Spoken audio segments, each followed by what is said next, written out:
Hello friends. यार कैसे हो आप लोग। आज का जो हमारा टॉपिक रहने वाला डिस्कशन का वो है बिजनेस एनवायरनमेंट, यानी कि आप लोग के बिजनेस स्टडीज का चैप्टर नंबर 3। इससे पहले मैं आप लोगों को चैप्टर नंबर 1 और चैप्टर नंबर 2 करा चुका हूँ। दोनों वीडियोस का लिंक डिस्क्रिप्शन में है। अगर आप लोगों ने नहीं देखे वो दोनों सेशंस तो आप लोग जाके देख सकते हो। आज मैं आप लोग कराऊंगा बिजनेस एनवायरनमेंट, पूरा का पूरा बिजनेस एनवायरनमेंट करा दूंगा कि बिजनेस एनवायरनमेंट होता क्या है और क्या क्या चीजें हमें इसके अंदर पढ़नी है और क्या कैसे कैसे ये वर्क करता है। So my name is search Thapar and let's start. तो भाई, सबसे पहले जो चीज निकल के आती है वो ये है कि सर बिजनेस एनवायरनमेंट का मतलब होता क्या है। तो भाई बिजनेस एनवायरनमेंट का मतलब है the sum total of all individuals, institutions and other forces that are outside the control of a business enterprise but that may affect its performance। ऐसे सारे के सारे फैक्टर्स जो हमारे बिजनेस के बाहर के हैं लेकिन हमारे बिजनेस को वो अफेक्ट कर सकते हैं। जैसे कि आपको मैं बताता हूँ कि दो तरह के एनवायरनमेंट होते हैं, एक होता है इंटरनल एनवायरनमेंट, एक होता है external environment for business. Internal environment और एक्सटर्नल एनवायरनमेंट दोनों में क्या फ़र्क है। जो इंटरनल एनवायरनमेंट है ये वो बंदे हैं जो हमारे बिजनेस के अंदर ही होते हैं, जो हमारे बिजनेस को अफेक्ट कर देते हैं। जैसे हमारे एम्प्लॉयज़ हो गए, वर्कर्स हो गए, मैनेजर्स हो गए। अगर ये अच्छी परफॉर्मेंस देंगे तो हमारा बिजनेस ऑटोमेटिकली अच्छा होगा, और अगर इनकी परफॉर्मेंस थोड़ी बेकार होगी तो हमारा बिजनेस भी अच्छे से ग्रो नहीं करेगा। एक्सटर्नल एनवायरनमेंट वो होते हैं जो हमारे बिजनेस के बाहर के हैं, ठीक है, हमारे कंट्रोल के भी नहीं है, ये हमारे बिजनेस के बाहर के हैं। जैसे टैक्सेशन पॉलिसीज हो गई, या कोई नया ट्रेंड आ गया, टेक्नोलॉजिकल चेंज आ गया, ये सब बाहर के जो फैक्टर्स हैं ये भी हमारे बिजनेस को अफेक्ट कर सकते हैं। कुछ लीगल चेंजेस आ गए, इकोनॉमिकल चेंजेस आ गए। जैसे अभी कोरोना वायरस आया था, इससे कोरोना वायरस चल रहा है, मतलब बहुत तगड़ी से, बहुत ही ज़्यादा बिजनेस इसको इससे अफेक्ट पड़ रहा है। तो ये भी हमारे बिजनेस एनवायरनमेंट के अंदर ही आता है, ये भी एक्सटर्नल फोर्स है। ठीक है भाई, एक्सटर्नल एनवायरनमेंट के अंदर आता है कोरोना वायरस। ठीक है, हम लोग फीचर्स देखते हैं कि बिजनेस एनवायरनमेंट के फीचर्स क्या हैं। सबसे पहले तो ये सारे के सारे एक्सटर्नल फोर्सेस का टोटलिटी है। ठीक है भाई, सारे के सारे एक्सटर्नल फोर्सेस है, इंटरनल फोर्सेस की मैं बात कर ही नहीं रहा, एम्प्लॉयज मैनेजर्स वगैरह की बात नहीं कर रहे। हम लोग बात करें जो बाहर के हो गए, कस्टमर्स हो गए, सप्लायर्स हो गए, और बाहर के जो भी लोग हैं जो हमारे बिजनेस को अफेक्ट कर सकते हैं, गवर्नमेंट हो गई, ये सब चीज़ों की बात हो रही है। दूसरा आता है स्पेसिफिक एंड जनरल फोर्सेज। कुछ फोर्सेज ऐसे होते हैं जो स्पेसिफिक होते हैं, कुछ ऐसे होते हैं जो जनरल होते हैं।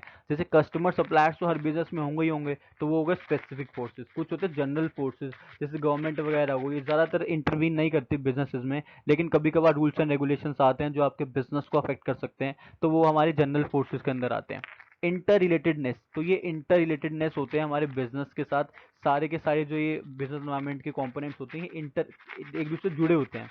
ठीक है भाई, डायनामिक इन नेचर, जो बिजनेस एनवायरनमेंट है बहुत ही तेजी से बदलता रहता है, कुछ नहीं पता होता कि आज का क्या ट्रेंड है, और आज का जो ट्रेंड है वो कल का ट्रेंड होगा भी या नहीं होगा। तो डायनामिक नेचर, इसी से निकल के आता है ये अनसर्टेन है, कुछ सर्टेनिटी नहीं है। आप जो चीज़ आज मान के चलो जरूरी नहीं है वो चीज़ कल होगी, पक्का नहीं है उस चीज़ को लेके। कॉम्प्लेक्सिटी, बहुत ज़्यादा कॉम्प्लेक्स रहता है इसको स्टडी करना, बिजनेस एनवायरनमेंट को। और रिलेटिविटी, बहुत ज़्यादा रिलेटिव रहते हैं एक दूसरे के साथ। इंपॉर्टेंस क्या है इसकी, इंपॉर्टेंस बहुत ज़्यादा रहते हैं, एग्जाम में कई बार क्वेश्चन पूछा गया है, what are the importance of business environment. It enables a firm to identify opportunities and getting the first mover advantage.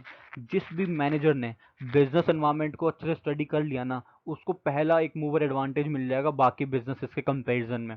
ठीक है भाई, जैसे हमने देखा कि अगर मैं बात करूं ओला की, ओला से पहले अगर मैं बात करूं टैक्सी लेनी होती थी, बंदों को जगह जगह जाना पड़ता था टैक्सी के लिए। उसके बाद ओला वालों ने एक अपनी ऐप बना दी जिसमें ऐप के थ्रू ही आप टैक्सी बुक कर सकते हो। तो ये फर्स्ट मूवर एडवांटेज होता है। जो बंदा बिजनेस एनवायरनमेंट की स्टडी कर लेता है उसको ये चीज़ का फायदा होता है बहुत ज़्यादा। It helps the firm to identify threats and early warning signals.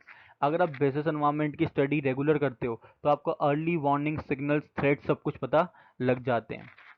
It helps in tapping useful resources, useful resources को टैप करने में, यूज़ करने में ये हेल्प करता है। It helps in कॉपिंग with rapid changes. अगर टेक्नोलॉजिकल चेंजेस आ रहे हैं, इकोनॉमिकल चेंजेस आ रहे हैं, तो उनके साथ कोप अप करने में भी बहुत ज़्यादा मदद करता है जो बंदा बिजनेस एनवायरनमेंट को अच्छे से पढ़ लेता है। It helps in improving performance, तो परफॉर्मेंस को भी इम्प्रूव कर देता है ये।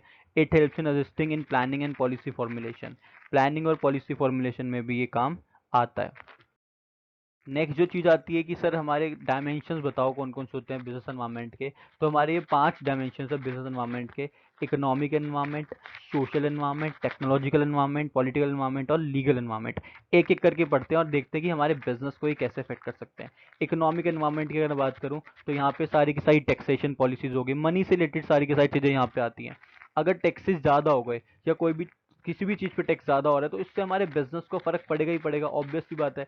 ये हमारा बिजनेस है, इसमें नई तरह की कोई टैक्सेशन पॉलिसीज आ गई तो हमें ज़्यादा टैक्स देना पड़ेगा, हमें नए नए तरह के फॉर्म भरने पड़ेंगे, तो ये हमारे बिजनेस को अफेक्ट कर सकता है। सोशल एनवायरनमेंट, सोसाइटी क्या चाहती है, बहुत ही ज़्यादा इंपॉर्टेंट है। सोशल एनवायरनमेंट बहुत ज़्यादा इंपॉर्टेंट रहता है, क्योंकि जिस सोसाइटी में हम लोग अपनी चीज़ें बेच रहे हैं उस सोसाइटी के साथ हमारा रिलेशन अच्छा होना बहुत ही ज़्यादा ज़रूरी है। टेक्नोलॉजिकल एनवायरनमेंट भी बहुत ज़्यादा फ़र्क डालता है। अगर हम लोग जो मशीन यूज़ कर रहे हैं वो पुरानी हो चुकी है और जो सारे के सारे गुड्स हम बना रहे हैं, जो हम गुड्स बना रहे हैं वो सारे के सारे ओल्ड पुराने टाइप के हैं, तो कोई भी नहीं लेगा हमारे गुड्स को, हमें नए तरह के गुड्स बनाने पड़ेंगे। तो टेक्नोलॉजिकल एनवायरनमेंट का बहुत ही ज़्यादा बड़ा रोल रहता है।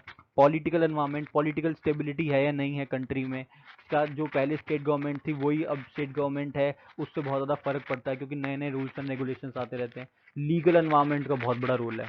लाइसेंसिंग बहुत ज़्यादा ज़रूरी होती है। अगर आप लोग कुछ ऐसे बिजनेस कर रहे हो जहाँ पे ज़रूरत है लाइसेंस की आपको, तो वहाँ पे लीगल एनवायरनमेंट का बहुत बड़ा रोल रहता है। और आप लोग कोई गलत काम नहीं कर सकते बिजनेस में, अगर कोई गलत काम करोगे तो आपका बिजनेस भी बंद हो सकता है, वो हमारे लीगल एनवायरनमेंट के अंदर आता है। ठीक है भाई। इकोनॉमिक एनवायरनमेंट इन इंडिया की अगर मैं बात करूं कि इंडिया का इकोनॉमिक एनवायरनमेंट कैसा है, 1991 में हमें बहुत ही ज़्यादा क्राइसिस हो गए थे इंडिया में, फाइनेंशियल क्राइसिस जिसको हम बोलते हैं। पैसों की बहुत तंगी हो गई थी, गवर्नमेंट के ऊपर बहुत ज़्यादा लोन वगैरह हो गया था। तो उसको देख के नई पॉलिसीज़ निकाली, एलपीजी, एलपीजी पॉलिसी निकाली। LPG, liberalisation, privatisation and globalisation. हम लोग एक एक करके डिस्कस करेंगे। पहले हम पढ़ेंगे लिबरलाइजेशन क्या होता है, देन प्राइवेटाइजेशन और globalisation. Liberalization, the economic reforms that were introduced were aimed at liberalizing the Indian business and industry from all unnecessary controls and restrictions. Liberalization का मतलब है फ्रीडम दे देना। बहुत सारे रिस्ट्रिक्शन से, अननेसेसरी कंट्रोल से गवर्नमेंट ने बिजनेसेस को फ्रीडम दे दी कि आप लोगों को काफ़ी सारी फ्रीडम्स हम लोग दे रहे हैं। They signal the end of licence permit quota Raj, liberation of India industry has taken place with respect to. ये सारी चीज़ें आती हैं। मैं आपको बताता हूँ कि लाइसेंसिंग का काफ़ी सारी चीज़ों में इन्होंने मना कर दिया कि बहुत सारे बिजनेसेस में आपको लाइसेंस की नीड नहीं होगी। इससे क्या होगा, बिजनेसेस प्रमोट होंगे और इकोनॉमिक दोबारा बढ़ने लग जाएगी।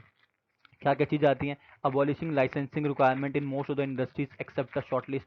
पहले क्या होता था, पहले आपको हर एक इंडस्ट्री खोलने के लिए लाइसेंस लेना पड़ता था, लेकिन बाद में इन्होंने क्या किया 1991 के बाद कि ज़्यादातर इंडस्ट्रीज में आपको लाइसेंस लेने की जरूरत नहीं है, उन्हीं में लेने की जरूरत है जो बहुत ही ज़्यादा क्रिटिकल गुड्स आप लोग बेच रहे हो अगर तो।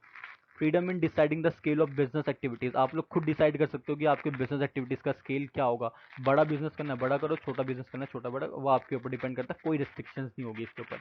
Removal of restriction of movement of goods, movement of goods में भी रेस्ट्रिक्शंस को हटा दिया गया कि आप एक स्टेट से दूसरे स्टेट भी गुड्स भेज सकते हो, कंट्री टू कंट्री भेज सकते हो, तो कहीं भी आप लोग इंपोर्ट एक्सपोर्ट भी कर सकते हो। Freedom in fixing the price, आप लोग खुद प्राइस तय कर सकते हो अपने गुड्स के। टैक्स रेट को कम कर दिया, अननेसरी कंट्रोल हटा दिए। Simplifying procedures for import and export, import export के लिए भी प्रोसीजर थोड़ा सिंप्लीफाई कर दिया। ये एक्सपोर्ट है, एक्सपोर्ट नहीं है, ये एक्सपोर्ट है ये, ठीक है, यहाँ पे ओ है, ये export. Making it easier to attract, easier कर दिया कि आप make it easier to attract foreign capital and technology to India. Foreign capital को भी ईजिली अट्रैक्ट करने को बोल दिया कि आप लोग फॉरेन कैपिटल इन्वेस्टमेंट भी लगा सकते हो, आप लोग अपने बिजनेस में बाहर की कंपनी से भी पैसा इन्वेस्ट करा सकते हो।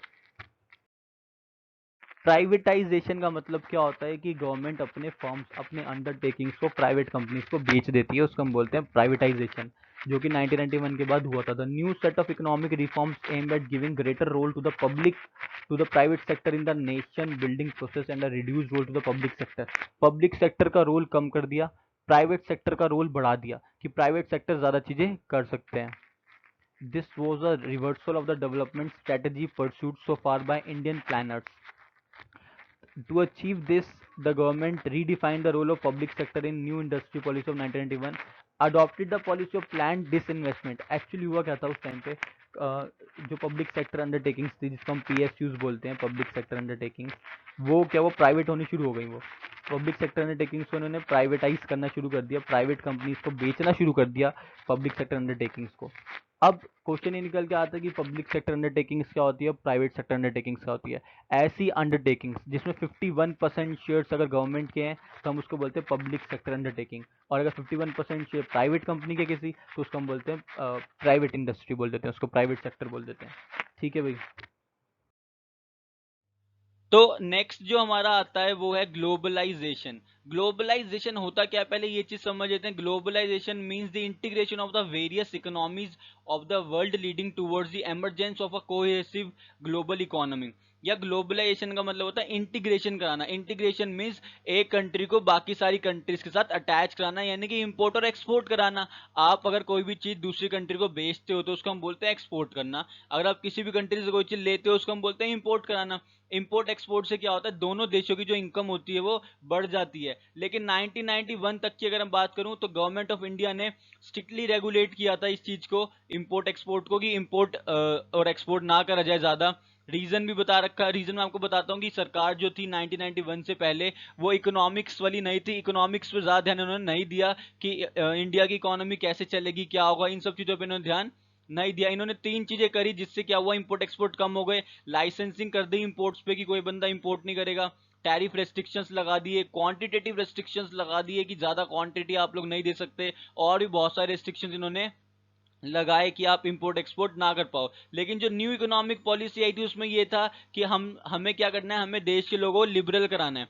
लिबरल कराना है, वो इंपोर्ट एक्सपोर्ट दोनों चीजें कर सकते हैं, क्योंकि जब तक इंपोर्ट एक्सपोर्ट नहीं करेंगे देश की इनकम नहीं बढ़ेगी। तो 1991 के बाद से ये टैरिफ स्ट्रक्चर वगैरह की चीजों में रिफॉर्म्स आने शुरू हुए, नया टैरिफ स्ट्रक्चर बनाया गया और कंट्री को आइसोलेट नहीं करा गया। आइसोलेट मतलब होता है कंट्री सिर्फ अपने से ट्रेडिंग करे, इस चीज से हमने हटा दिया। Does not remain isolated.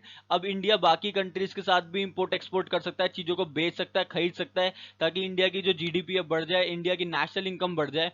इसके लिए ये 1991 के बाद जो इकोनॉमिक रिफॉर्म्स हुआ था इसमें ये सारे चेंजेस आए थे। नेक्स्ट जो हमारा टॉपिक आता है impact of government policy changes on business and environment, वो आपके सिलेबस में अब नहीं है। कोरोना वायरस के चलते सीबीएसई में 30% सिलेबस रिड्यूस हो गया है, तो वो वाला टॉपिक मैं आपको नहीं कराऊंगा क्योंकि आपके सिलेबस में वो नहीं है। तो हमारा चैप्टर यहीं पे फिनिश अब हो गया है। अगले सेशन में हम लोग प्लानिंग करेंगे, यानी कि सेशन नंबर 4 में हम लोग करेंगे प्लानिंग, जो आप लोगों का चैप्टर नंबर 4 है। तब तक के लिए all the very very best. Channel को सब्सक्राइब करना मत भूलिएगा और साथ में लगे बेल आइकन को प्रेस कर देना। Thank you.